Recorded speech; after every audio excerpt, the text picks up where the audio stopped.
The Brethren of Chaos podcast.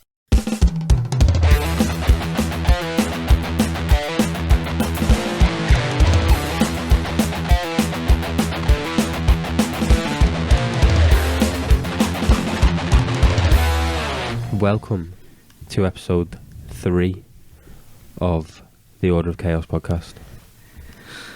Obviously, last week we've had a couple of we had an hour of deep conversation. Indulging. Mm-hmm. Oh, indulging. Definitely indulging, talking about children of God and stuff like that. Yeah. The good stuff. It was a juicy one. And this week we've got what have we got? So I don't know anything about this. Well, Callum. So originally I wanted to do dystopian futures, and honestly, that is such a broad topic to do, and I could probably talk about for 6 hours. But you guys got to go and play football, so we can't do that. This one might need a part 2. Yeah, but this will be the life and death of Corey Haim. Oh. Yeah, so do you know who Corey Haim is? Corey Haim is, no. You know who he is. I know who he is, yeah. Because we talk about one of his most famous films. Oh, yeah. Have you seen Lost Boys? I have seen Lost Boys, yeah. Yes. He's the main kid in Lost Boys. Oh. So you've got Corey Feldman and the brother. They're the two... the older brother, who I don't know the name of. Yeah. But yes. And then Corey Haim is the main kid. What's his brother called? I have no idea. Yeah. And even though it's one of my favourite films, I don't know the characters' names. Yeah. And I just look at Kiefer Sutherland. Yeah. But Corey Haim is one of the main kids in that. Cool. And he is a huge star. Yeah. Not now, because unfortunately he's passed, but he was a huge star in the 80s. Yeah. And he was more of a teen star than he was a kid star. Yeah. So he wasn't necessarily grew up in the industry. Yeah. So today we're going to be doing the life and death of him, and also going to lead into Pedowood, as I like to call it. Pedo. Actually, not as I like to call it, but as I guess Twitter likes to call it. As it's known. Because I found that out today, that apparently there is a thing called Pedowood, and like that is what people term it as for some odd reason. So there's a lot that delves into it, and I found it hard to put all this into like one singular kind of podcast, but obviously yes, because there is a lot, and it's a wormhole. As I said, it was the life and death of him that I wanted to do, but like the abuse part of it is pretty heavy. And I will, I guess, set a premise there that it is a hard listen, and it's going to be, some of the details in it are fucking heavy. Yeah. So if there's no giggles from me. So yeah, maybe. I don't believe that for 1 second. They make me giggle now. So for people that don't know, he was a famous actor in the 80s. He was in some famous films as The Lost Boys, but also License to Drive, Silver Bullet, Lucas, Dream a Little Dream. Food movies, the only one that I know of that is Lost Boys. I don't know. That was definitely the biggest one, yeah. It was definitely the biggest one. Yeah. I've not watched any other films of his, but they were massive back in the day. He was kind of, how can I put it, a teen heartthrob back in the day. Understandable. And came to an infamous kind of end, really. Yeah. Unfortunately, his life drilled through a lot of substance abuse, other abuse, of course, which we talked about, and the usual Hollywood. Yeah. Yes. And died at the age of 38. So a very kind of early age, especially for drug abuse, because even then they still go on a lot longer, like, you know, going into your 50s, 60s, but this was a very early death, so you can imagine the type of kind of drugs and stuff he was involved he was with. Hitting it hard, definitely. So what I'll do is I'll go into the beginning, and then me and Steve, we were talking about how we would go for, like, maybe talk about the death and then talk about the middle, because the middle has a lot of parts to it.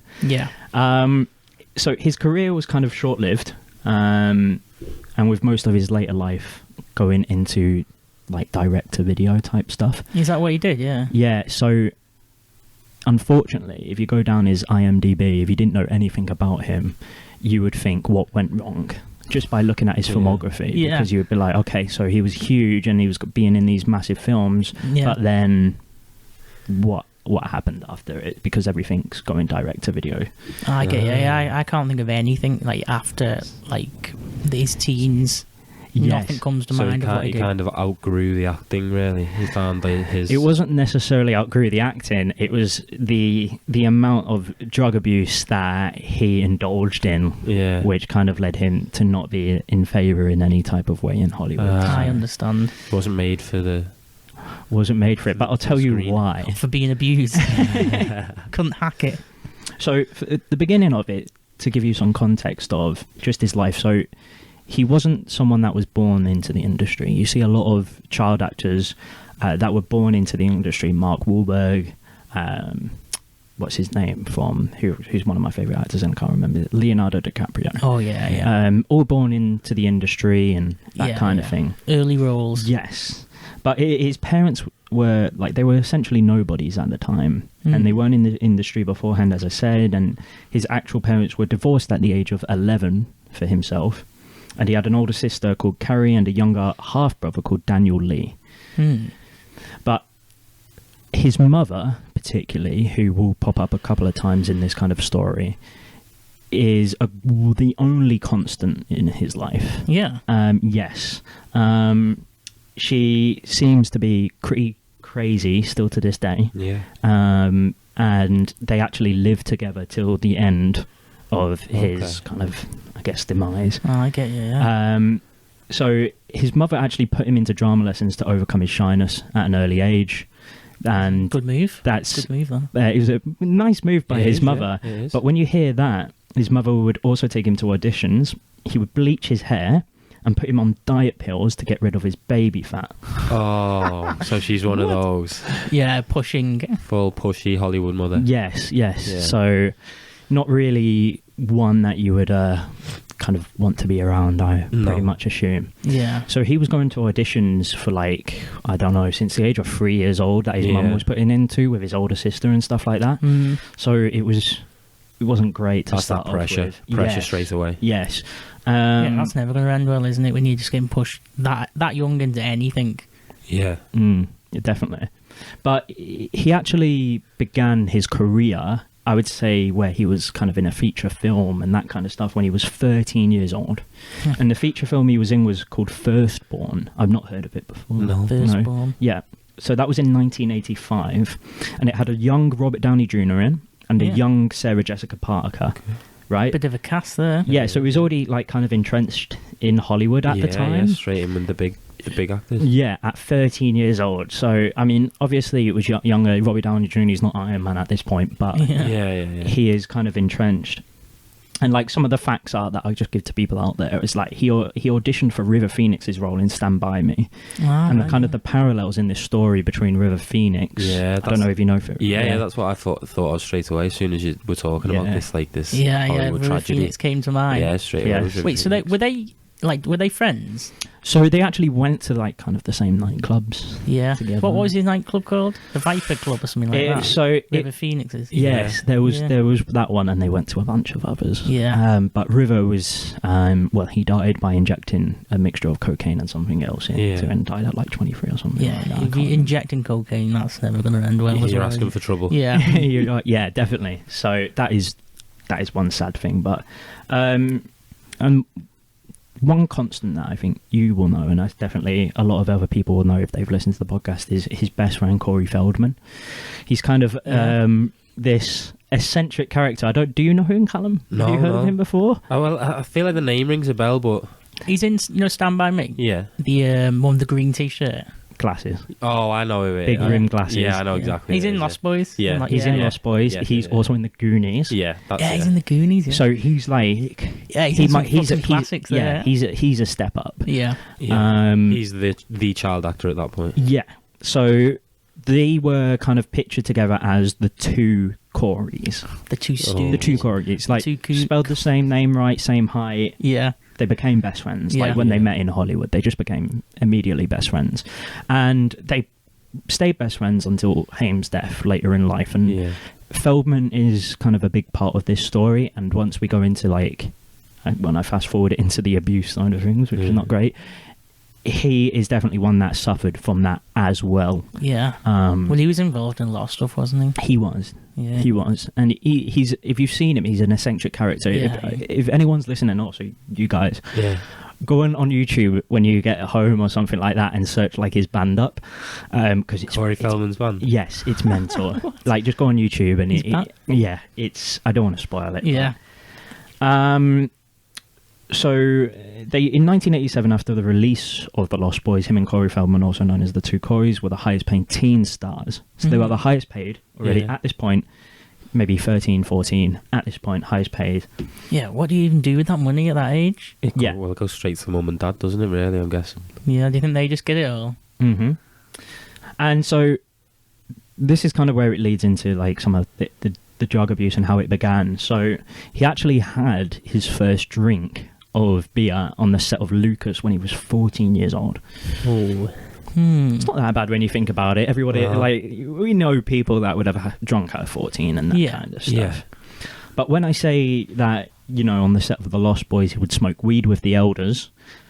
But The elders. The shaman vampires. yes. But also, and apparently they would do coke to see who would stay up the longest and have snort-offs. What? Fucking hell. Yeah, downhill immediately. Yeah. Yes. Yeah, so how old are you? He's like 13, 14. In The Lost Boys. Yeah.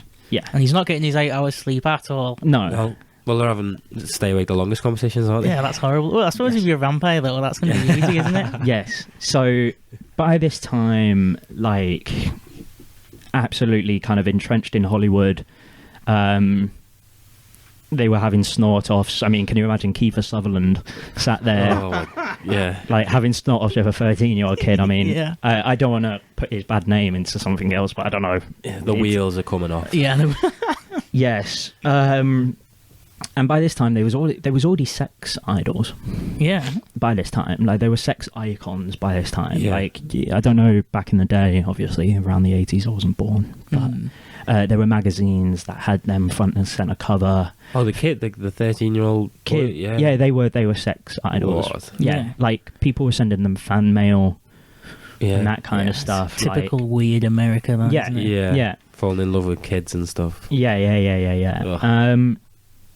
And I've got here, because I've got different sections on my notes, and one of them is that he was described as a fun-loving guy, especially as he grew older, with like a free spirit, childlike person.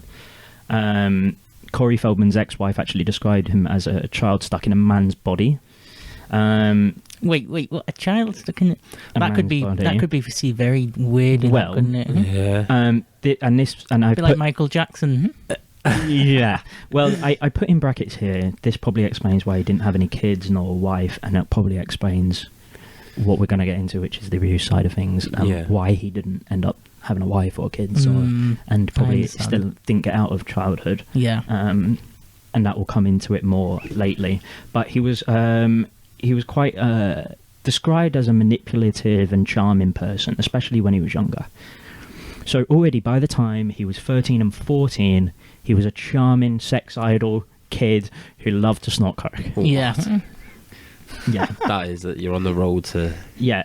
I actually watched a bunch of interviews with him, and I did a few years ago when I was kind of entrenched in this and really wanted to look at it.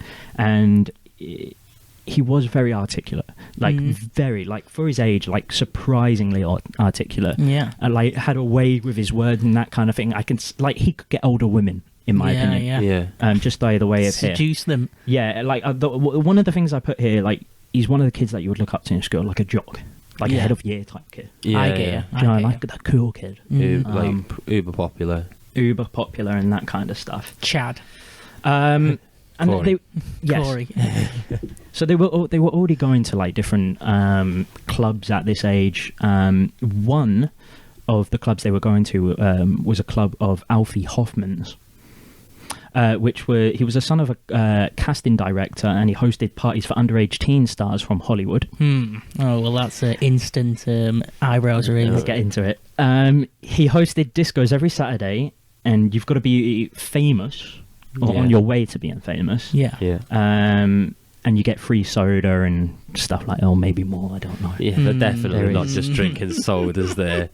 Yes. Lemonades. Yeah. Yes. So they were going out and going to clubs and going mental, right? So he was already on so many different types of drugs, and he was already in rehab by the age of 17. Wow. Bloody hell, 17. Yeah. Yeah. So he's that damaged by that age, isn't it? Mm-hmm. Yeah, when do you finish college? 17? 18, I think. 18. Think of that, like, and you went to rehab Yeah. at that level. Yes. Dropped into the ocean of all this stuff by 13, 4 years' time. You need help. professional help Yeah. to get out of it. Yeah. So I think the way that I'm going to do this, I'm going to go into the middle, tell you about the drug abuse, Yeah. and then the death, and then I'll tell you why. Yeah. Okay. Okay. So some of the things, like, this is a highest paid teen actor, like I just said before, but he was desperate after, like, from 18 onwards. Like, he was, after rehab, he kept relapsing. He was known to just do drugs all the time, just be an absolute, like, go up on set and just, what's the word, just stammer, not really know your words, not know what kind of things. Fucked, like, absolutely fucked. Yeah. Like, person that you go, fucking hell, he's here. You know what I mean? Oh. Party spiraling now. Yeah, absolutely fucked. He was desperate. He was living above a garage in a one-room apartment with his mother. Wait, what? What? But Yeah, this was later in his life. This was like 25 onwards, like Yeah. in his 30s. what? Yeah. So has he dropped off the movies? Yes. Mm. At this time, no one wants to deal with him. This is Yeah, like yeah. direct-to-video type Yeah. He's too far gone. stuff like this. Yes. So I presume he spent all his money on drugs and Yes. Like, wild parties. yeah. One time he needed $3 from someone in a pawn shop to get a slice of pizza. Wow. What? This is Probably highest cheaper paid. to cook and bake your own pizza. Maybe at this point, but he was addicted to the harder drugs like crack and stuff like Yeah. that. And he stayed in his apartment for 3 years. At this point, Feldman said his weight doubled from 150 to 300 pounds during this time. What? £300? Yes. But he's piled on the weight. I thought, like, crack was meant to make you Yeah, shed it. make you like a ghoul. Yeah. Yeah, it's Well- all those pizza slices. Yeah. He was apparently used to staying in watching movies, just old Oh, movies, just God. scanning. Relaxing. Yeah. Wait, so what's who's £300 in the UFC? I mean, you can't even. No, Is yeah. it? What about Mark Hunt? What is he? Mark Hunt. No, No, he's like 250. Yeah. Yeah, like the one 300 big pounds, heavyweights. Like, big. yeah, Ngannou's like 250, 60. Yeah, and that's Yeah. raw muscle, isn't Yeah. it, as well? Yeah. Fuck It's not- me. £300 of pizza. Yeah. Fucking hell. There's a couple of interviews online where you actually see him like fucking double chin and stuff. Yeah. Like, that's so bizarre because like I can only like in my head I've only seen pictures of him from like Lost Boys, Yeah. and like now trying to picture him, £300. I'm gonna have to look some pictures of that. Like what the fuck? Yes. So yeah, as I said, he stayed in his apartment and his weight doubled. He files for bankruptcy in 1997. He was £100,000 in debt and £100,000 in tax in rebates, basically, just what he needed to pay Yeah, off. he's not in a good position now. Yeah. So I don't think he was ever in a good position, but No, I haven't seen one aspect of his life that I'd want to put There you myself go. into. Yeah, at the minute. Exactly. Like, it's not ideal, is it, yeah, at you all? don't want your free sodas from your No. casting directors parties. No, I don't want to go to those crazy little child star discos or. No, I'm not into any of it right now. Fair enough. Are you right? You're right in there, aren't you? Those discos you used to. Mate, Sat there drinking all the free Pepsi. yeah. Yeah, maybe it was just that. So they checked how much money he had and what he had on him, and his pension was 31 grand. Yeah. Considering he was like a movie star, it's not great, is it? Yeah. His royalties were $7,500. His clothes $750. I mean, we probably have like a wardrobe, or know people with a wardrobe that costs more than that. Let's be honest, especially for a child star. £100 in cash and a second-hand car. That was it. What age is this? Do we know? This was like in his 30s, like later So on. coming Yeah. towards. End. Yeah. So all the abuse, all the damage is done, and this is all he's got left. Yeah, in and out of rehab. I said at this point he is fucked. Yeah. Like Yeah. he is now addicted to the stuff they have given him to stop being addicted. What? So he's got like he's just addicted to anything then, isn't he? You know, like Yeah. some people are like that, aren't they? The full addictive personality. Yeah. Yeah. Are you born with that, or do you acquire it? You acquire. He's acquired it. Yeah. Yeah, I think he has. Yeah. Yeah. Well, it's like people who get addicted to antidepressants and stuff, isn't it? You just can't. He mustn't be able to function. Yeah, Too terrified to relapse. Just needs it. Yeah. So At that stage.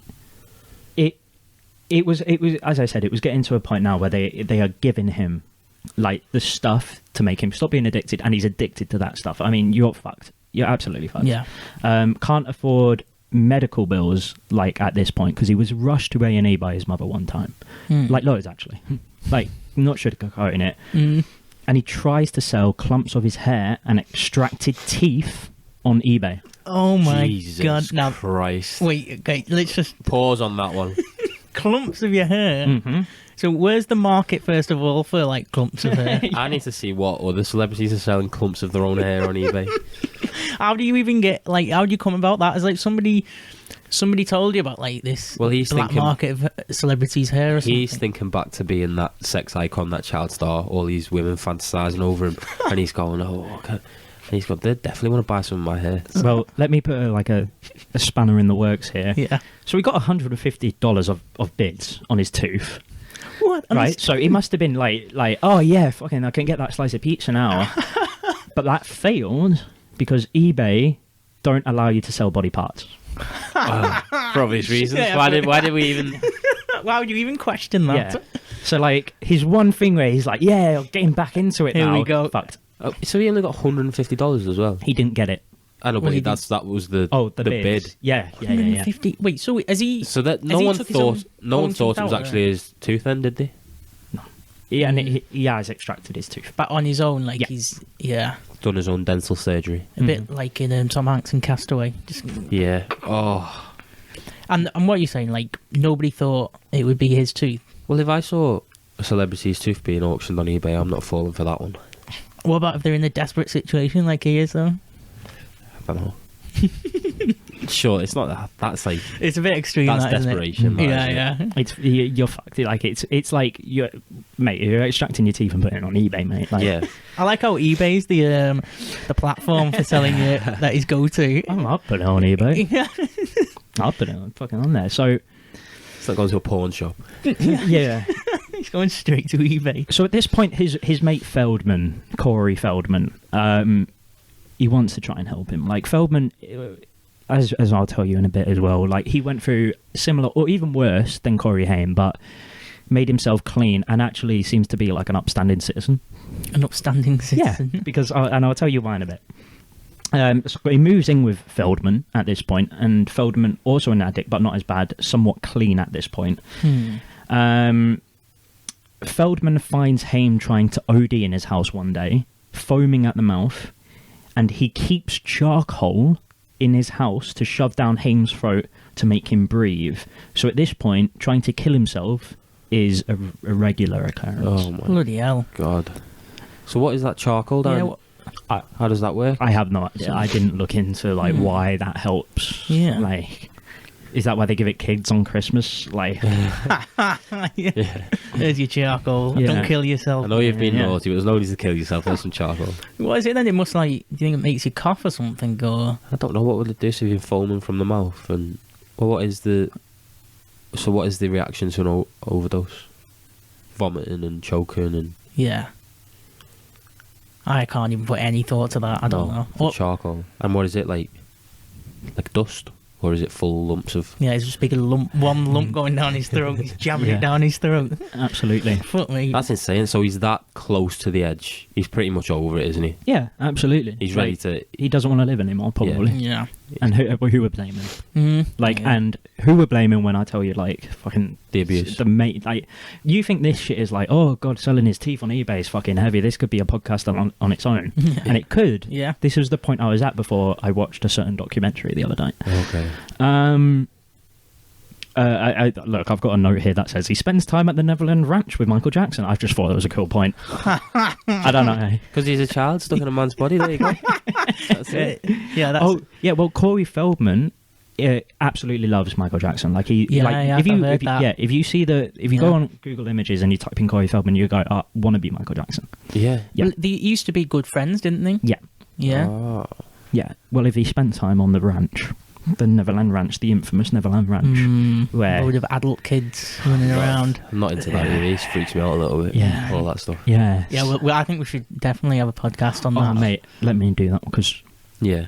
I'm the biggest Michael Jackson fan ever. And I know everything inside out. I don't even need notes for that. Yeah. But anyway, so Feldman he's kind of known as someone, from some people's opinions, someone to capitalize on moments of money. Like he's released books, documentaries, obviously, and at this point he actually started a reality show. Yeah. While he's living with Haim, yeah. Wow. called The Two Corys.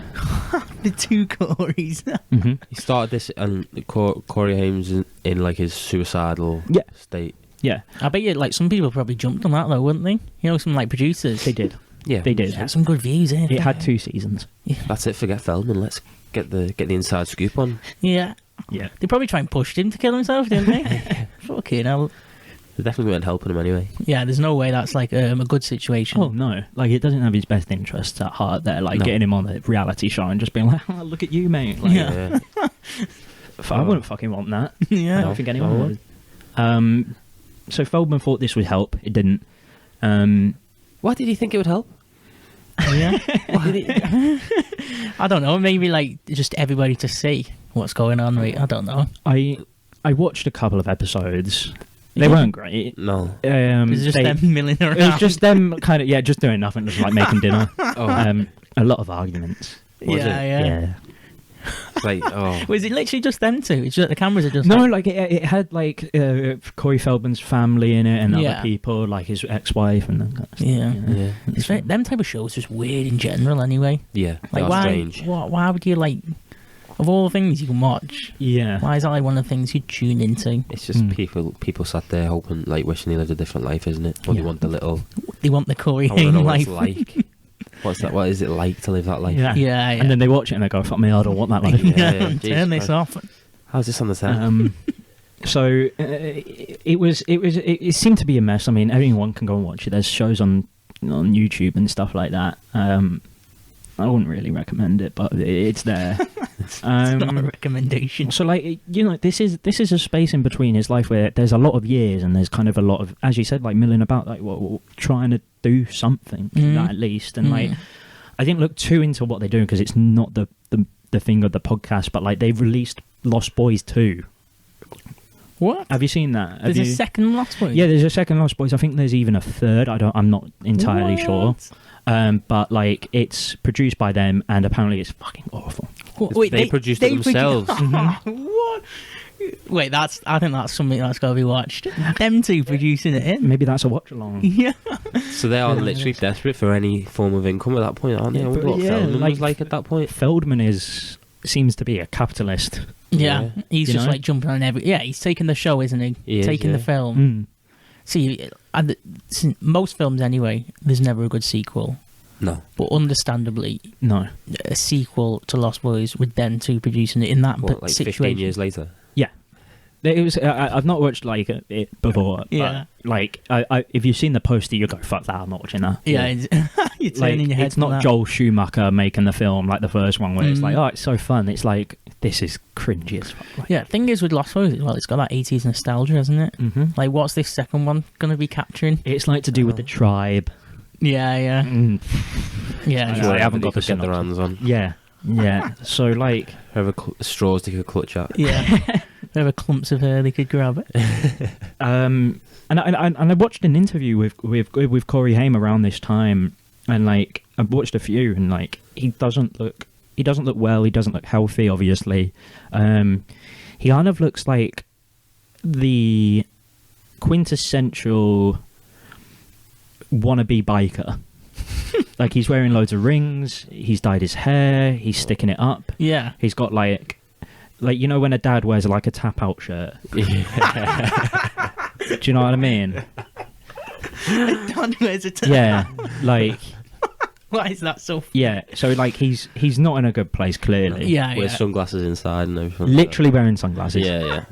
I can picture it. Yeah, I Literally. can fully picture that. And he's like, "No, I didn't like Lost Boys 2." And the interviewer's like, "Oh, sound, yeah." Yeah. All right. So, interview over. Yeah. Yeah. So like, at this point, mate, Like, well, come on. Like, what's going on? Yeah. So yeah, that happened. But I can't so so there were 6 months in between filming season 1 and 2, and during the time he tries to make a leap back into the acting world, spending money to get an advertisement in Variety magazine, a whole page with the caption, "This is not a stunt, I'm back." that sounds a bit like a stunt. He was never back. He was never back. He was never back, and actually was seen asking teen school kids where he can buy crack. Oh my god! And his tap out top. I'm back. Yeah, I'm back asking kids where drugs are. I'm back here, ready for it, mate. So I'm gonna preface this with, like, we're just gone from tap out, but this is heavy. Yeah. So Okay. we're taking it down a gear. Yeah. So on season 2 of The Two Corries, he says, "I was sexually abused. I was 14 years old, and a man in his 40s abused me for 2 years. What? I was very awake and very ashamed of what was going on. I was just coming into Hollywood, man. Just a horny little kid getting fed drugs by vampires."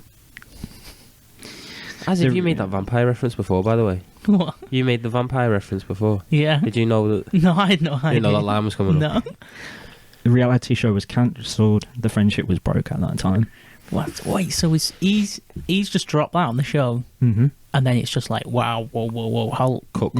Yeah. Now it's just Corey and his mum. Mum's still in the picture, by the way. Fuck all to do, fuck all money, nothing. Has she been in the picture the whole time as well, like while he's been staying with Corey Feldman? Yeah, like half and half, just kind of in the background, mingling, not really doing anything, Yeah. not being a mother. Yeah. Sticking around, And- hoping for the next Yes. payday. Yeah. At this time, his mother actually had cancer, going through radiotherapy and losing her hair. Oh my god. He was very close to his mother, and nonetheless, He like, wasn't selling her hair, was he? No, I knew. I had to stop myself from saying that. Christ, Anyway. So like, not extracting her teeth. Oh god. So at this point, it couldn't get fucking any bleaker, could it? No. And this is where on my notes I just have in big bold letters, death. Death. Because where'd you go from that point? Yeah. Oh, you're the lowest of the low, aren't you? There. More than that, I would say. Like, not like you're fucking. You're just a walking corpse, mate. Yeah. Like, how do you repair that situation? So what the whole situation is, he's announced his comeback. That's failed. He's been seen asking teenagers for drugs. Then he's announced on his failing Show. reality show that he was sexually abused for how long? 2 years. 2 years. By a But 40-year-old man. yeah, but there's more. Yeah. This is not even the juicy part. Trust me. Oh, This God. is not even it. And then his mum's got cancer as well. Yeah. At the same time. Fucking Jesus hell. Christ. So, on March 10th, 2010, after Haim's mother phoned 911, paramedics took Haim from their home to St. Joseph Medical Center in Burbank, where he was pronounced dead at 2:15 a.m. He was 38 years old. Yeah. You can actually go and listen to the call that his mother made. Oh god. It's awful. It's really awful. It really is. Like, I'm just saying it. Like, if you go and listen to it, like, that it was leaked on the internet. Yeah. So, like, Yeah. Like, listen with caution. listen with caution. Absolutely. Haim had been ill with the flu symptoms for 2 days before his death. A doctor called on him and took his temperature, but did not suspect any serious problems. Assistant Chief Coroner Ed Winter said, as he got out of bed, he felt a little weak and went down to the floor on his knees. Los Angeles police initially stated that Haim's death appeared to be accidental overdose. So they said that already, and people had problems with that. He was killed, wasn't he? He was killed. I don't think. Is that what you're jumping to now? My man's went straight to murder. Murder. So we've obviously talked about the drugs and we talked about crack, but they found bottles containing Valium, Vicodin, and Soma. Soma. Yeah, not from Brave New World where it makes you happy, but like fucking like I don't know. Yeah. Like stuff that I don't know. Yeah. Poison. Yes, it emerged that Haim had used illegal aliases to procure over 533 prescription pills in the 32 days before his death. 500. Wow. So that's like suicide then, isn't it? If you were just going off that. Yes, Yeah. or like some Yeah. addiction to a level that we probably wouldn't be able to comprehend. Yeah. That's so many pills. What? Where do you even 30 store all days. them? How are you taking them? Yeah. Just eating them like... Just in everything. Your cereal. Yeah. Apparently, he doctor shopped 7 different physicians and used 7 pharmacies to obtain the supply. The pills included 195 Valium, 149 Vicodin, 194 Soma, and 15 Xanax.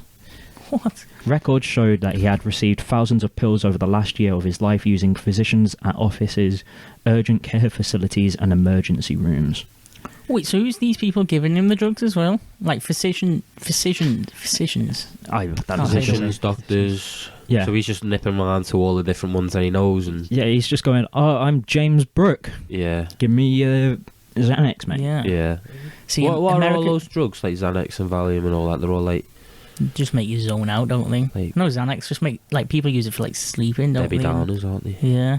Mhm. Make your Lower your heart rate and yeah. Well, why America's big on that though, aren't they? In general, it's like Mhm. medicated. you can't get any of that. There's nothing in this country, is there? Like Xanax. Like, oh, take a couple of Xanax No. and you sleep right through the flight. Yeah, No. you never hear anybody talking about that sort of shit. No, you know? I've literally not heard of some of these. Yeah. Before. Soma, especially, not So- heard of that. I don't know where I've heard of Soma before. Mate, I was watching Love and Other Drugs the other day. Might have been in that. Dropped in that bit of Viagra. Yeah.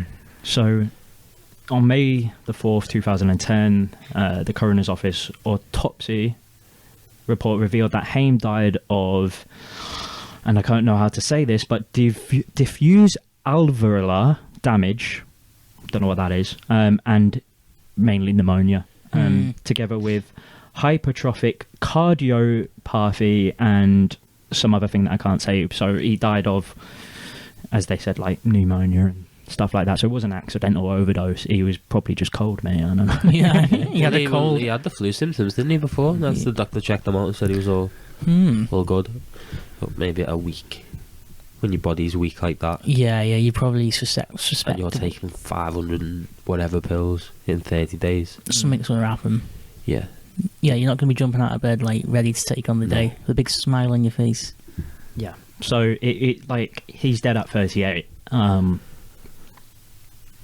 Yeah. that just it's sad. Yeah. He's young. Really young. Really young. So what's the other celebrities? You've got like the 27 Club, haven't you? Yeah, you've got 27 Club, and you've got loads of other instances of celebrity deaths. Yeah. Overdoses especially. Yeah. It's nothing new, which is sad. Mm-hmm. Which is really sad. It's just like, again, America, isn't it? This availability of... How can they do that? How can Yeah. they get that many Yeah, pills? with that easy as well. Yeah. Mm-hmm. Because that's like... Your boy MJ, innit? Yeah. Speaking about MJ, let's move on to the abuse. The abuse. Okay. So this is something that I knew a few years ago, and it's funnily enough that we are doing this now because after doing my research about it, I found that Corey Feldman released a documentary in 2020, 10 years after Haim's death, called My Truth, The Rape of Two Coreys. What? That's a bold title of your documentary. Yeah, there's no hiding... No. No hiding the contents there. It's all laid out. Yeah. I actually tried to access the website that it was on, and apparently, like, beforehand, it had been hacked by hackers, and credit card information was leaked and that kind of stuff. So I had to. Wow. So I got it on Vimeo. Yeah. If anybody wants to watch that. Yeah. What is it called again? The rape. The Rape of Two Coreys. My Truth, The Rape of Two Coreys. And I watched this on Sunday in the morning, just before the footy, and it was hard. It was super hard. Start your day with a bit of Yeah. rape. What the fuck? Yes. So this is the kicker. Yeah. Feldman claims that him and Haim were sexually abused by 4 men. 4 men. 4 men. Marty Weiss, Weiss, John Grissom, a former child and talent manager, a convicted paedophile and former actor, Alfie Hoffman. Do you remember that name? Oh, yeah, the disco dude. And Charlie Sheen. Oh, See, I've vaguely heard something about that. That's mad. That what the fuck? Do you know what? Let's fucking talk about Charlie Sheen first, because that's the big one, isn't it? Really. It is. So Haim claimed that Charlie Sheen had raped him as a little boy on the set of Lucas. Let me just preface, Lucas was one of his first big roles. He was in there with like Winona Ryder at the time. Yeah. And this is obviously where he had his first drink. He was nominated for a Young Artist Award for his performance in Lucas. And Roger Ebert, we talked about Robert Ebert before. Oh, I think. yeah. The film guy. The film review guy. Yeah. Like one of the, for people listening and that kind of stuff, he's one of the most famous movie critics. Like when you get a good review from him, you're gonna make it. Yeah, that's it. Yeah, he's like the make or break, isn't he? So he said about Haim in this Lucasfilm, he creates one of the most three-dimensional, complicated, interesting characters of any age in any recent movie. If he can continue to act this well, he will never become a half-forgotten child star, but will continue to grow into an important actor. He is that good. Wow. So it's set up there, isn't it? It is, yeah. And it was a shame because like people probably didn't know what was really going on. Yeah. So Haim told Feldman that Sheen had bent him over in between two trailers, put oil on his butt, and anally raped him in broad daylight. What? Oh, this on set? Yes. What? How old's Charlie Sheen there then? 19. 19? Fucking hell. So that's Haim. From what I have seen, so many of his friends have an idea of the situation. Someone called it common knowledge at the time. Common knowledge. One friend said that when talked to Haim about it, that Sheen had said something along the lines of, "This is what men do." What? Now that alone is like the most bizarre statement you could like reply back with. What the fuck? Yeah. So that's like really something that it was very hard, especially the details in relation to it. Like fucking what the fuck? And Charlie Sheen, this wasn't out there, was it? Like, you know, the investigation of like loads of other people, it gets out there, doesn't it? Yeah, people talk about it. And in just relation to, because look, I will say about what Charlie Sheen had to say about it, because he actually had a kind of rebuttal. Charlie Sheen denied it all, saying, In my nearly 35 years as a celebrated entertainer, I've been nothing shy of noble and valiant career of the truth.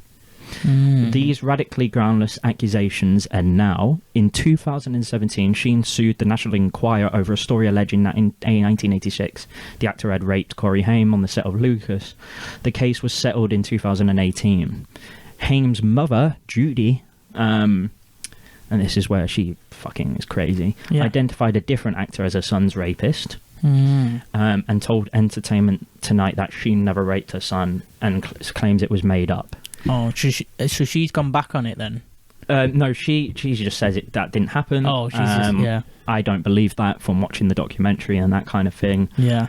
Also, you knew your son because you just literally said that he was being raped by another person. Yeah. Why didn't you do anything? Yeah, why isn't anything being done about that? What? So, and Charlie Sheen, he denied that then, in that? Yeah, he denied it. Sounded like a prepared statement. Yeah, it's been thought out there, hasn't it? Yeah. Whereas the other one, what did he say? This is just what men do. This is what men do. Sounded a bit like he just dropped it in casual conversation. Yeah. And like that's what predators do. They go like, oh, this is normal, and and I'll tell you about like Haim's personality when he was younger and relates to the abuse, and then we can talk about the psychology about it if we need to and if we've got time. Yeah. But like in relation to it being true, obviously we can't say, but like there was one time where Haim was like helping one of his friends who was like blackout drunk at a party and got him into a shower and like had to turn around and bend over, and like his friend went, "Oh, is this what Sheen did to you?" What the fuck? And Haim just stopped, looked at him and went, "Fuck you." What? Now that is like, that's God. a bit extreme. Mm-hmm. So Yeah. it was common knowledge, like Yeah, that's what people they knew. said, yeah. In those circles. I suppose you think it's like part of it. People just can't say it as well. Well, people know, but people can't do anything about it. That type of situation. I mean, one of the things that someone said was like when they went into a movie industry in the 80s, they would say, someone would come up and go, "Oh, he is a sex offender. Oh, he's the one that like diddles the kids. Or he's the Yeah. one that likes little boys. Stay away from him." Yeah. But did not do anything about it. It's like thinking, isn't it, Weinstein? Yeah, it is. Yeah, You know, like everybody knew, didn't they? But nobody but it kind was of. just that was the culture. That was the Yeah, they just accepted it. yeah, that was the business. One, like, because I want to prove this is real, it just sounds real, so I wanted to prove it, so I looked into it deeper. Dialect coach and actor Brian Peck, who was charged with 8 counts of sexual abuse in relation to minors, is friends with Charlie Sheen. Peck, 54, was convicted in 2004 against a lewd act against a child in oral copulation, so of a person Take under his job a bit extreme there, isn't it? a person under the age of 16. When they worked on a show together, him and Charlie Sheen, after getting convicted, he wasn't fired and was only prohibited from working with children directly, and was allowed in Charlie Sheen's trailer only. What the fuck? So they're probably sitting in the trailer going, "We touch kids, we." Yeah, and we've got away with it. That's really peculiar. That think of like any other place, someone gets done for that, like they're gone, they're like ousted, aren't they? Yeah. Outcast. Yeah. Whereas this is like, just move your trailer. Yeah. Oh, and we won't let you like be around kids directly. Yeah. What the fuck? Yeah. And I think he kind of still does jobs to this day. Yeah. Yeah, like he worked on X-Men, and then X-Men 1 and 2 that I saw. What the hell? Yeah, and Dialect Coach for Anger Management, the film, like not the film, the TV show. So he wasn't. Who was the other 3 people? So I've got more details in relation to the other 3 people. Yeah. Why don't we talk about Alfie Hoffman, Yeah. who we brought up before? Yeah. So, as I said before, Alfie was the son of Bobby Hoffman, who was the production casting agent in Hollywood. So he's a bit like a Weinstein. Or was he? Oh. Because it was later found out that Bobby was not his dad, but instead his lover, and Alfie was gay. Oh my god. What is going on? The plot thickens. Mate, mental. So, Wait, so they both lived their lives to like other people as Father and son. father and son. what? And it came out that they were shagging. Fucking hell. Jesus.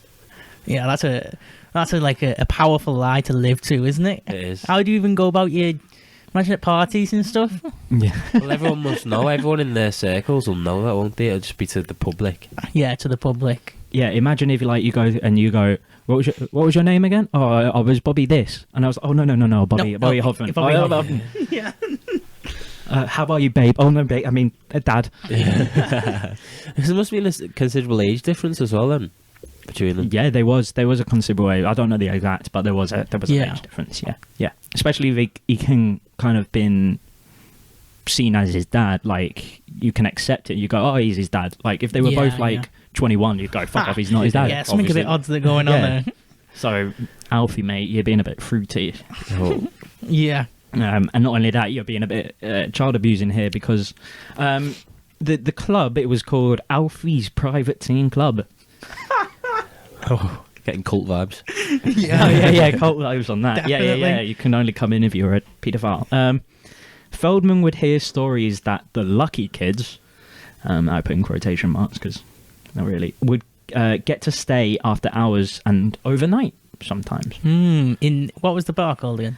It was like Alfie's. Alfie's Alfie's teen something party nights. It was nights more than a club. Yeah, nights. So Yeah. that's if you were lucky, Yeah. in quotation marks, whatever that means. Yeah, if you were got to lucky, stay the night. you got Yeah. to stay overnight. And Feldman was invited to stay overnight once. Yeah. So that's like hot chocolate, marshmallows, Yeah, pillow fight. pillow fights. Yeah, and Feldman was like buzzing. He was like, "Fucking yeah, I've got invited to this like Yeah. exclusive Yeah, yeah. club." Like Feldman is like 14, 15. Yeah, the sleepover. Yeah, I'm the lucky one. Yeah. I'm with the cool kids. See, Little did but- you know? At like at 14, no, that's like that'd be a big thing, wouldn't it? Definitely. Yeah. Yeah, With all the other famous kids. So Yeah, yeah. yeah, all the other child actors. yeah, absolutely. So he. So Feldman was overnight once and was buzzing and wanted to stay over. And one night he saw that Alfie was laying on the floor downstairs watching movies with a couple of older boys.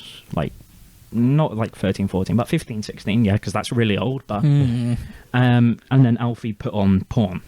Just Yeah. straight up put it on. Yeah. Alfie asked Feldman if he wanted to join. Take a seat. Take a seat in my lounge.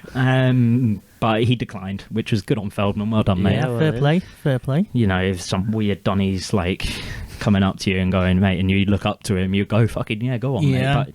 But nah. He knew it was wrong. He knew something Yeah. was Yeah, he had a feeling of it's a bit odd that. yeah uncomfortable. Feldman would spend a good amount of time with Alfie after that.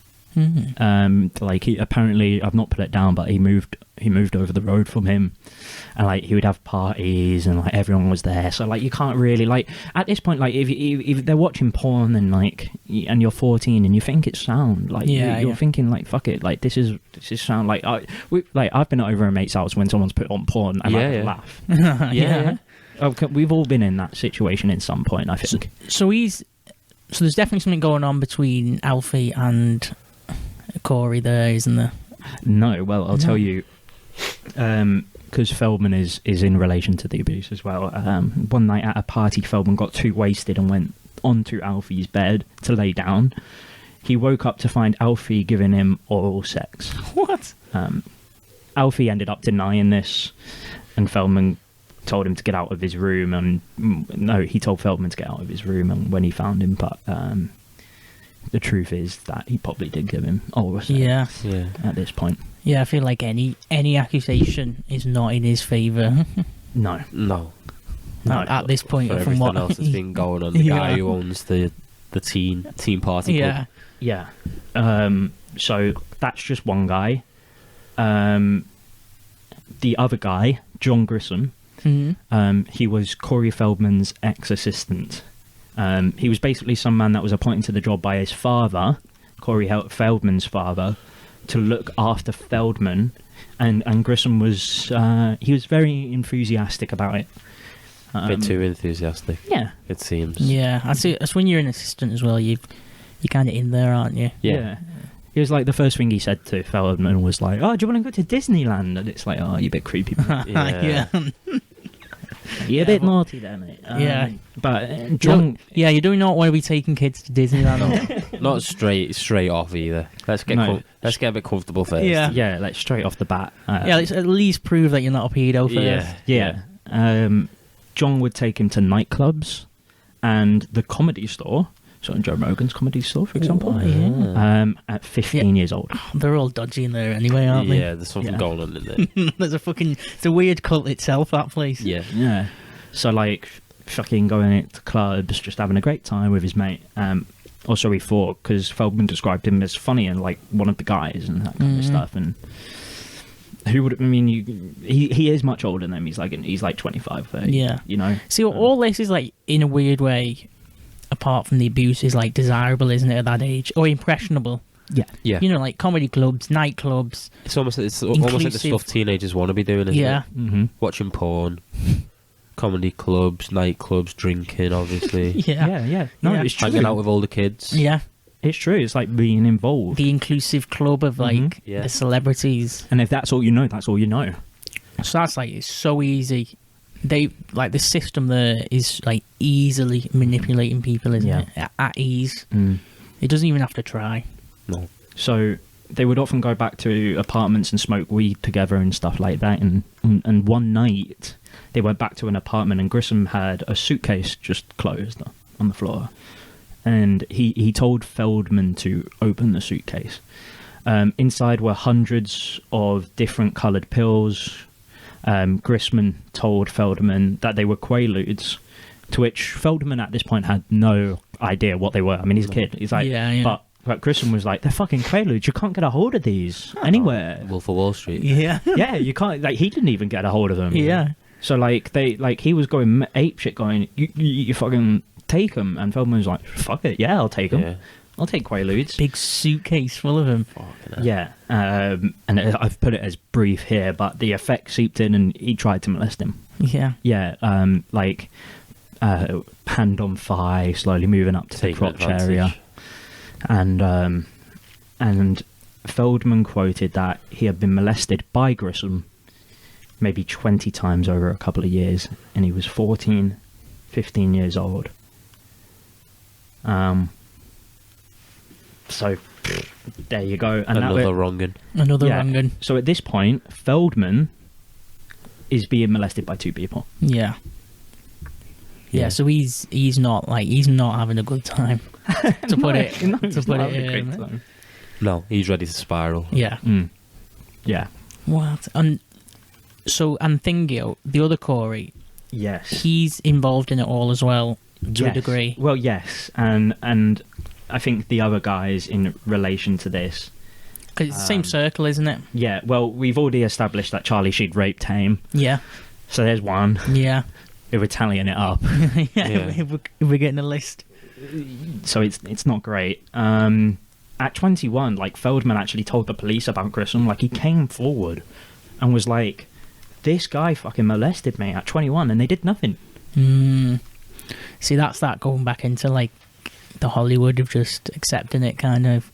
Accepting it. No, that's a perfect It way just of is what putting it is. Yeah, that's the Don't get involved. yeah. Mm. That's the way it works. It's part of the business. Yeah. So it was heavy to read and like watch the documentary and stuff Yeah. like this and that kind of stuff. And that was already two people, one person in Charlie Sheen doing it to Haim. Yeah. And it's a bit sad, to be honest, to see it all. The other guy, Marty Weiss, was a film director. He was a convicted sex offender since 2012, so he's been convicted. So he's actually been done for it. Yeah. But he's probably still allowed on set, isn't he? He's probably still allowed to, to film. To do whatever. Like, Yeah. fucking, yeah. But they needed a responsible person to come down to set one day, so they was like, fucking, like, let's just get Marty Weiss down there. Like, they were all mates. They didn't have parents to be around, so it was like, fucking, get this guy. Yeah, there's no parents around at Yeah. all. So they asked Marty to come down. Marty one day walks in and says, "I'm horny, can you blow me?" to Haim, and takes Haim into a room and does it. What? Straight up. Yeah. That's why he got caught. Yeah. Yeah, he's not doing it cleanly. Hey, kid. Yeah. Come and suck me off, mate. Yeah, all these are like bold as well. They're not like. It doesn't seem like. Hiding it. Yeah, it seems pretty full on, doesn't it? Yeah, the closest people to the kids as well. It's not like a random attack, is it? See, if there was a normal person in that circle or in that scene, you'd at least do something because it's not hidden, like you said. That it must mean like everybody within the whole of that, and like all the clubs and everything, Yeah, like what other kids in and like Alfie's little... other parents of those kids, and like everybody just accepted it. Yeah, he must have. The parents definitely, yeah. Because Yeah. there's definitely... Kids will have told the parents, won't they?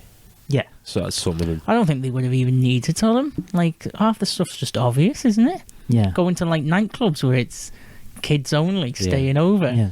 Yeah. But the parents are just sat there like, we've got the highest paid teenage actors. Yeah, that's all they In care Hollywood. about. Judy is loving it, mate. Isn't she? She is. She sat at home just like, hey, probably. But he told her that this other guy, Dominic, and this is what I'll get into this, Dominic Brasher. I don't know if he was a former actor and radio producer. Now this guy's a fucking fat slob. Like he looks proper fat and smelly. Like he's like He doesn't like a molester. Yeah, he looks like a he does. He's like got the look. Oh, I wouldn't think it looking at you. No, he like literally like you wouldn't. Yeah, so like I put it here because he looks fucking horrible. You can smell him through the picture. Yeah. And this was different in relation, and this is in relation to Haim this time. So what, 2 each? Maybe is that right? 2 each. 2 each. Two molesters each. On, yeah, I think so, it's 2 yeah. all. Yeah, Yeah, 2 all. No one came in with a third. Sudden death. Yeah, sudden death. Goes to extra time. So Dominic was a weird Donny, honestly. From what I kind of looked and read about him, when Feldman told Dominic about being in the Lost Boys with Haim because they were friends beforehand, Dominic said, "Oh, I have a crush on him. He's so cute." This is a grown man. What? Oh. Yeah, absolutely. I bet that's all elevated as well because of how they were held as sex icons as well. That bit played into it loads. Yeah. And apparently, right, you know the Charlie Sheen thing, like everybody knew, but no one really talked about it. It's kind of like a touchy subject, like when something happens in your friend group and you're just like the elephant in the room, but you don't say anything. But apparently Dominic was like obsessed with it, talking about it all the time, like being a dirty, smelly pedo, So like going, "I'm obsessed with this like story," and talked about it all the time. What the fuck? Probably because he wanted to get to be Charlie Sheen, shagging him. Jealous? Yeah, he was jealous. Yeah. Yeah, that's like, so he's taking it in the other direction, isn't he? And just being fucking... Trying to manifest it. Yeah, manifest it, that's it. And he did. Yeah. And he got what he wants. Later on in his life, because after filming Lost Boys, they got back to LA, and Haim was focused on getting laid. And I'll talk about Haim and his personality, and it will make sense when I say it, because he's not just a kid at this point. Like, he's a horny teen. He's a fucking he's mental at this point. Yeah. Feldman couldn't suggest any girls, so Haim goes, "Well, any lads, I'm up for it." So his game.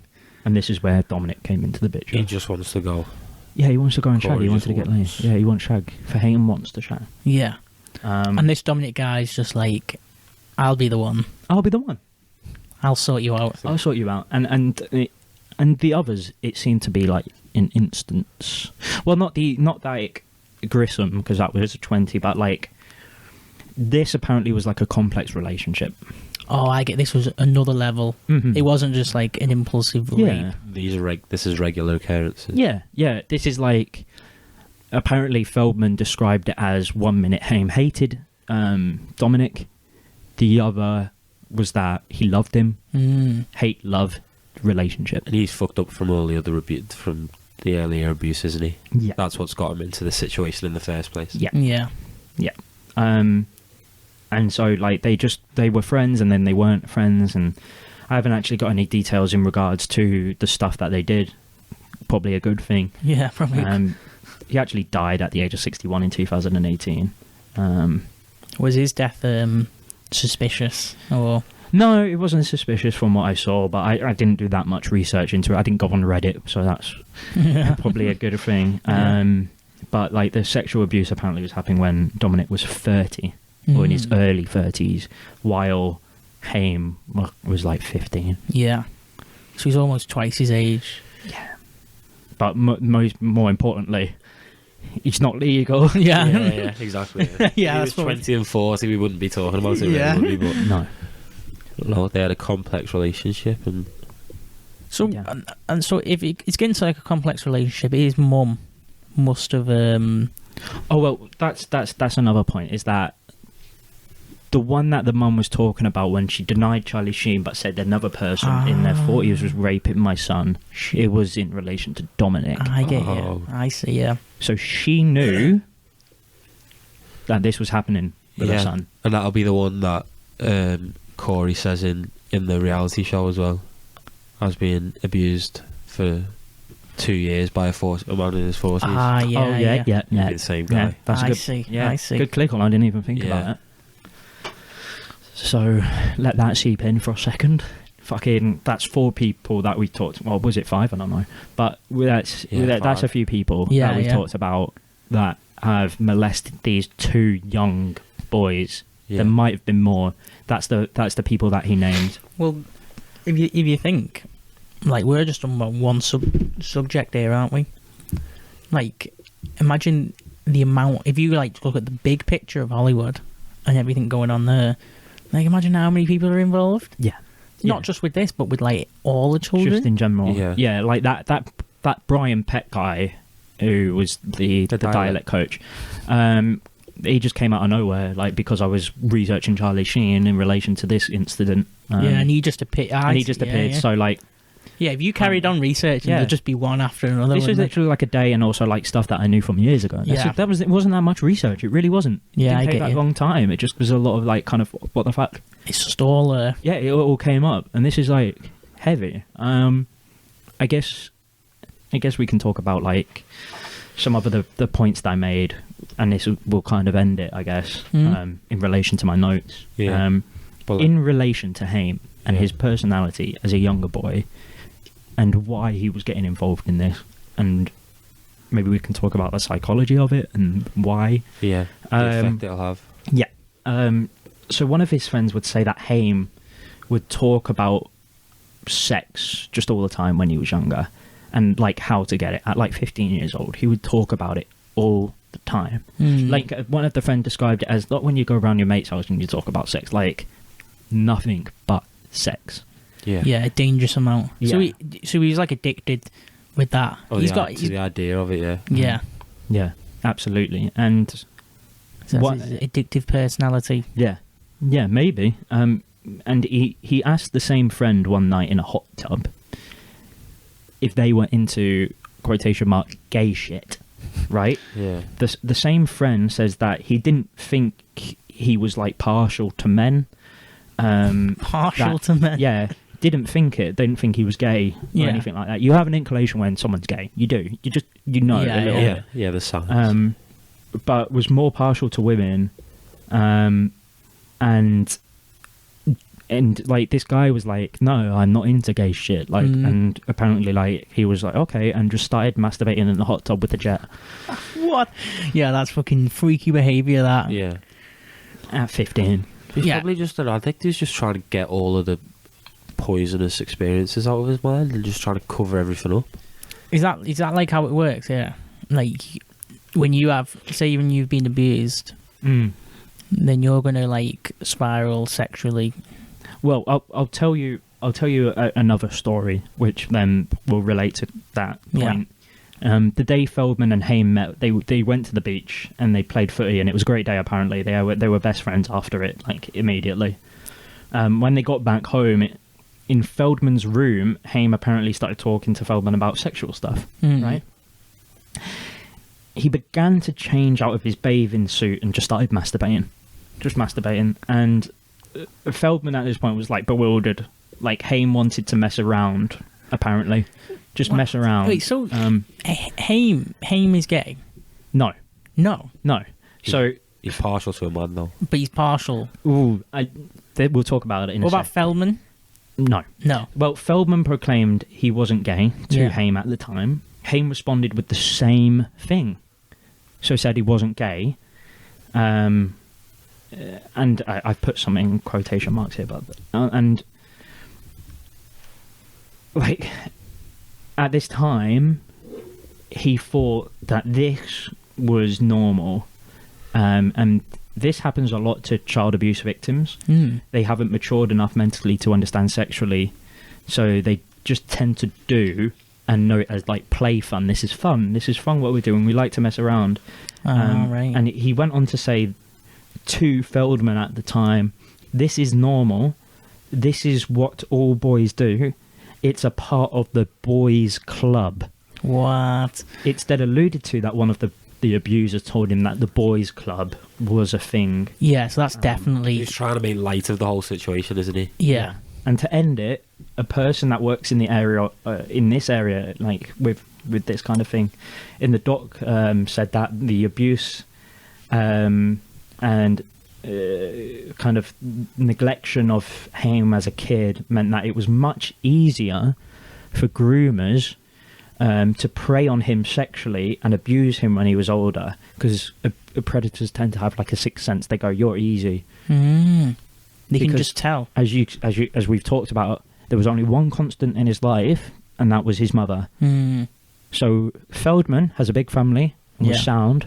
He still got abused, but they looked on Haim Because he didn't have like a wife. He didn't. No. Yeah, didn't have the support. Yeah. Didn't have the structure. Yeah. Wow. Fuck. So his life was truly, Doomed. doomed. And that's like, I guess that I wanted to talk about with you guys is like you know, partial to men and that kind of stuff. He wasn't gay. Do you not think so? No, not at all. Not at all. He thought that messing around with your mates, doing sexual things, was normal. I get you. Because Like, it was all made so casual for him. yeah, Charlie Sheen bending him down in broad daylight. Mm-hmm. I see. Yeah, it's kind of his viewpoint and everything's all distorted. Yeah. Yeah. What? And that's all I've got on it. There's probably more if you do the research. God, what a fucked up situation. Charlie Sheen, eh? Yeah, Charlie. Not watching 2.5 Men in the same way ever again. No. Well, he got done, didn't he? Like, Yeah, he got done for stuff with like women and being a bit over the puzzle. Yeah. HIV or something, didn't he? yeah, and he's always been involved with drugs, hasn't he, and all that. Yeah, he hasn't had a positive No. life. No, it makes sense that he did what he did. Yeah. Yeah. What? So, like, for me, like, it's all a part of the boys' club. Like, Groomer's probably had a sixth sense with it. It made me feel sick. Because it's like, this is like, it's talked about so much in media, but when you get into the details of it, and It's you're like, so easy for them, isn't it? so Oh God, yeah. easy. Success is also accessible. That's it. Yeah, it's so easy to manipulate. Yeah. I think that like all of them people of like power, aren't they? Positions of power or positions of like the assistant guy. If you're an assistant to somebody, you're going to be like close to them, aren't you? Just on your daily. Yeah, if you're Daily around go you with, yeah. 24/7, it's going to be easy, especially if you're a kid. Yeah. Like I work actively with kids.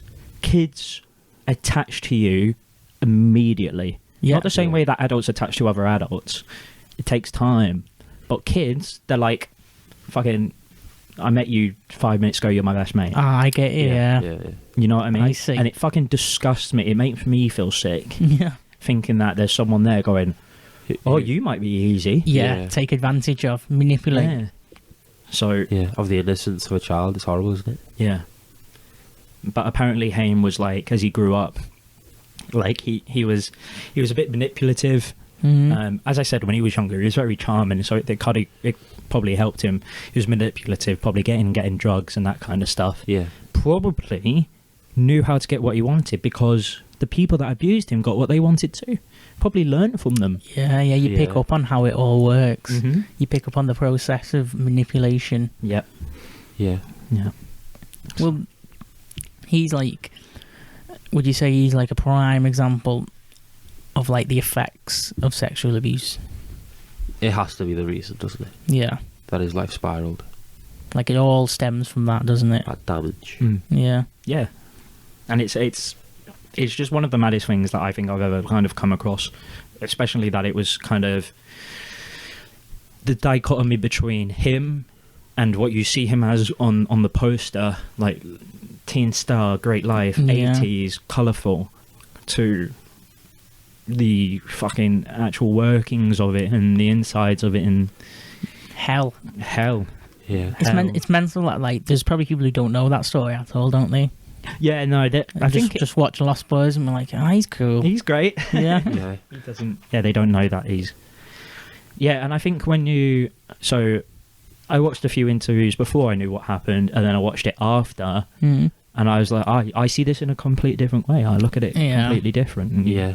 you know, and I don't know if I would watch Lost Boys the same. Yeah. You know what I mean? Yeah, you're going to see it different. Well, even, like, I suppose you got Keith Sutherland and all them. Mm-hmm. who haven't been involved in like the sexual abuse side, but Maybe they not. but they were all still involved in like The abuse. the abuse, aren't they? Peer pressure to get them like snorting crack and Yeah, not snorting Drinking. crack, snorting coke. Yeah. like that alone. That's like you're doing stuff like that. That's dodgy behaviour, as it is. Yeah, yeah. Isn't it? Mm. With like a 15-year-old. Yeah. But then again, like they wouldn't know, wouldn't they? They're in that situation. Yeah. They don't know what's the whole thing's distorted for them, for Yeah. everybody in it, isn't it? Yeah. Yeah.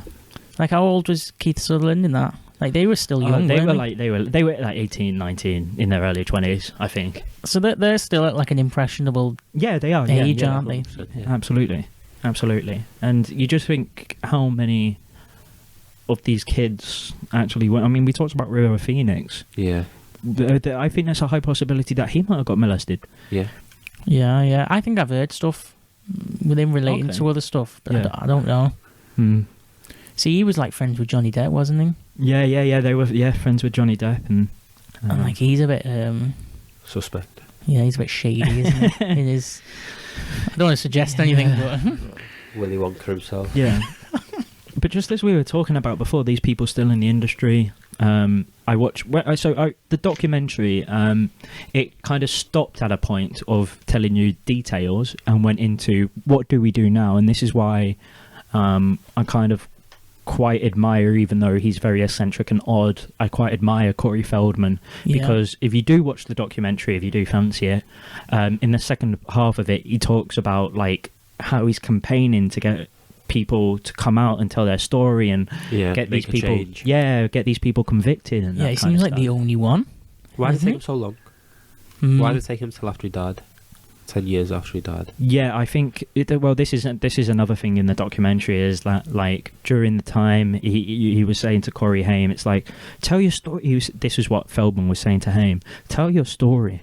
Tell it. He was pushing it. Yeah, on he him, was like write a book and yeah, or Get it out. like Do a tell documentary, people. Yeah, and Haim was like apparently nah, and well, he was like, he's probably too fucked to even think, isn't yeah, he? or Yeah. like, About any of that, or just what to lazy. do. I'm not writing a book. Yeah, Yeah. You know, that's when I get the drugs. So Feldman was like, so he apparently they made a pact where it's like, if anything happens to me, I don't know how true this is, but if anything happens to me, tell my story. Oh, I get you. And it's a bit, it gets a bit like, I don't want to say cringe because it's really sad story, but like at the end, it's like he has this piece of hair, Feldman, that's like really long, like just a piece of hair. What's it? What is And it with her? And he dedicates it to Haim because Haim once said to him, "That's cool. That's You know your what? style." I think I've seen that. Actually. Have you Yeah, seen yeah. it? He has Okay. that like long piece of hair. He has that long Yeah, piece of yeah. hair. Yeah. So Haim Yeah. said, "Hey, that's cool. That's your style. That's you, man." Yeah. And he went, He "Oh, kept that's it. cool," and he kept it. And then at the end of the documentary, spoiler, he said, "I'm going to cut it off when I do justice," and cuts it off and like What? at his grave, What the? basically. Fucking hell. What Yeah. the hell? Yeah. So did he had that long strip of hair Yeah, for a long while? Did he?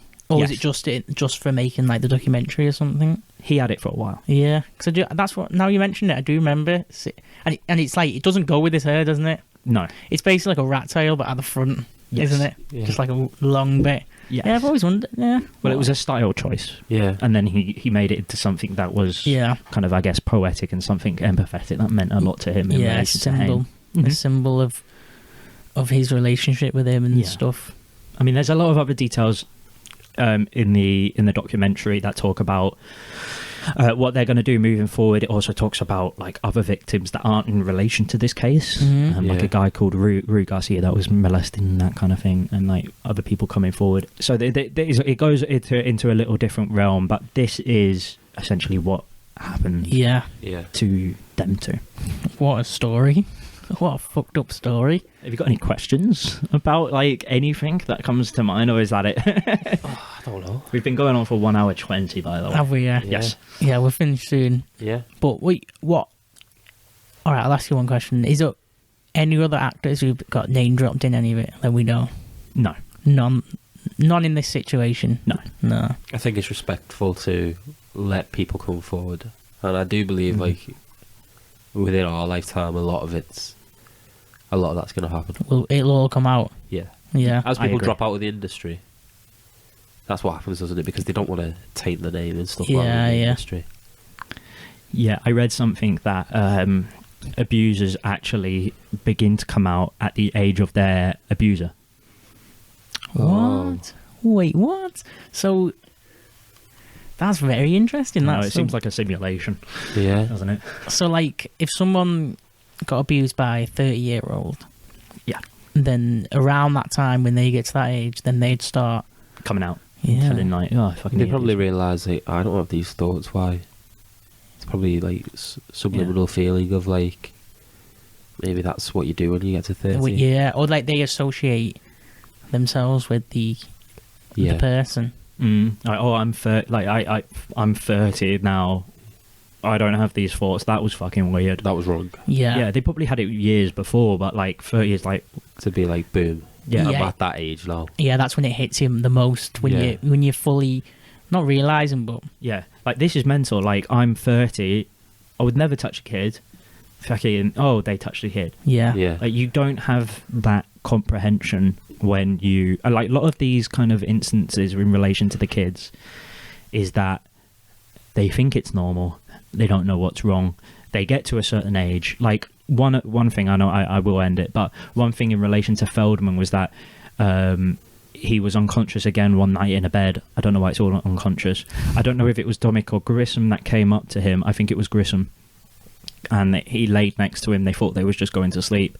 He woke up to him giving him oral sex again, but he was like 17 at this time and like chased him out the house. Yeah. Yeah. So at what point do you think Yeah. the Do you, age? do you where start go, questioning it? oh, that's fucking weird. Yeah. This has to stop. Yeah, yeah. So he was 17 when he did that. Yeah. And then he was 21 when he came to the police, Yeah. which is extremely brave, by the way, and that's why I like him. Yeah. Like coming out against all those people of power. It is, yeah. Because it's probably not just them as well, isn't there? You know, there's all other people behind the scenes that you're going against. and- Everyone, like this is another thing, a part of the documentary, that death threats. Apparently, people have tried to kill him. This is all what he said. People online, there's a thing called the Wolf Pack, which goes to hate on him. Yeah. Like, that's a cult, I guess. Yeah. Yeah. There's That- another one. Yeah, that goes to that makes memes of him Yeah. and puts it online, and apparently it's run by Judy Haim. So that's What? Yeah, Jesus yeah, Christ. yeah. Like it's a whole thing. So even 10 years after Corey Haim's death, Feldman and Judy Haim are going neck to neck now, fighting it out, Yeah. and just he's basically saying, "Stop being a bitch. Come out and tell them, accept what you did wrong, Yeah, and yeah. accept that What fucking happened. Haim, what happened to Haim." Yeah, yeah. And she's going, "Nah, you're Yeah. the dick." Yeah. She'll be And- from the yeah. generation where it's almost embarrassing as well, won't she? Just taint the name. Yeah, yeah, where it's it's shameful. Yeah. Oh, obviously the whole thing's shameful, but it's a different viewpoint, isn't it? It is, yeah. Yeah. So there's a lot to it, and it'll probably a lot going on while those guys are alive. And I didn't see that much about the documentary. It's not that accessible. Like it Yeah. not like the Michael Jackson one. That's really accessible. Yeah, there's a lot on that. Yeah, this was nowhere to be seen. I had to search it up to find it. But Judy Haim, man, if you're out there, fucking do something, mate. Yeah. Do something, man. Sort yourself out. Sort yourself out. And do you know what? All this will, from the path that our conversations have taken so far, this is going to come up whenever we talk about abuse, whenever we talk about this psychology of sexual abuse. of damage and early suicides and anything like that. This case is going to come up in conversation. So it's that the Corey Haim conversation definitely isn't over for us. Yeah. Oh no. Oh no. You could do part 2, 3, 4, 5, 6. But all that will be going to my head in football now. Yeah, I know, yeah. Running Oh, around just, thinking about it. Slide tackling people going, oh, that was horrible. Yeah, fuck me, yeah. I won't just stand there, I won't say a word. Stuck Silent. with my thoughts. Yeah, someone's going to go, are you okay, Callum? Yeah. Are you alright? It's just like, oh, I'm back in Have to it. shake out of it. Yeah. Okay. Shall we end it? Right, Steve, take us out. I think you had the I can't remember it. Well, we had a conversation, didn't we? Yeah. Where it was like the podcast is sounding good. I know we've done 2, but it's the progress is there.